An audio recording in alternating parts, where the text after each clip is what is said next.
Joining us now with his thoughts on what it will take to change the public's perception of General Motors and Target is Dean Crutchfield. He's a brand expert with his own firm, Dean Crutchfield Associates. Mr. Crutchfield, welcome. You know, the two circumstances here are very, very different, but the common thread is a loss of trust between the customer and the company. When that happens, what do companies do? What can they do to restore trust? And does it ever go back to where it was? No, it's a big question, and I think it's, case by case. But if you actually, look at this in the cold light of day, stocks don't have a memory recall button, but the public does.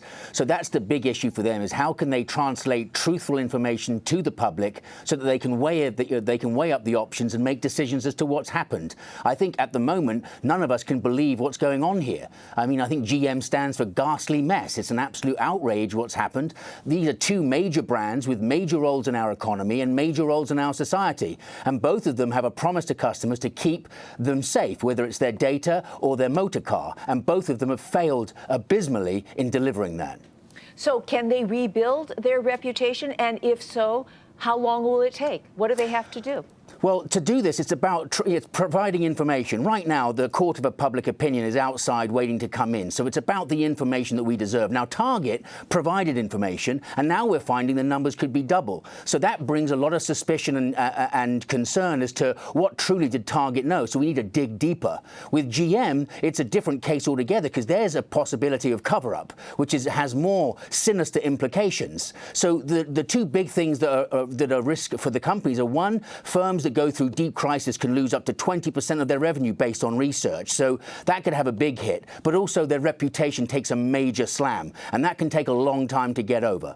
Let's go back to the case several years ago of Toyota and Lexus, which there were deaths involved, and there was a belief that somehow foot guards in the front of the car were getting wedged under the accelerator and causing the car to accelerate anomalously. It was a damaging set of hearings. But now, 4 years later, most people recall it dimly. Similar case of Audi some years before, and those brands are maybe more popular today than they ever were then. And GM's been doing a great job with the new lineup of vehicles that it's putting on the market. I think that if they manage this well, then yes, it will be in a sense forgotten, I doubt forgiven. But the difference here is we're talking about hundreds of people's lives. It's far more scalable. We're talking about 70 million people's data's been stolen. These are very large numbers that people are not going to forget. Target has affected every single customer that it's got, so they're not going to be jumping for joy. And GM now is going to have a lot of, there's going to be a lot of concern and cautiousness from any customer approaching their business in terms of the vehicles they want to buy. This is trust. It's been broken.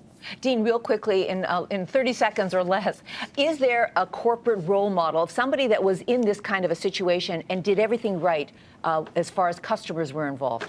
Well, funnily enough, the one example that everyone talks about is J&J and Tylenol, but that's such an old case. But I think one firm that did it very well was over the lead paint, and that was Mattel. The thing we learned from them is that the CEO opened up 300 lines of communication with a team of 30 people, all responsible to deliver the news and information. It worked very well. It worked very efficiently. But that's because they opened up all lines of communication. Target and GM have not done that. All right. Dean, thank you very much. Dean Crutchfield. My pleasure. Of Dean Crutchfield Associates.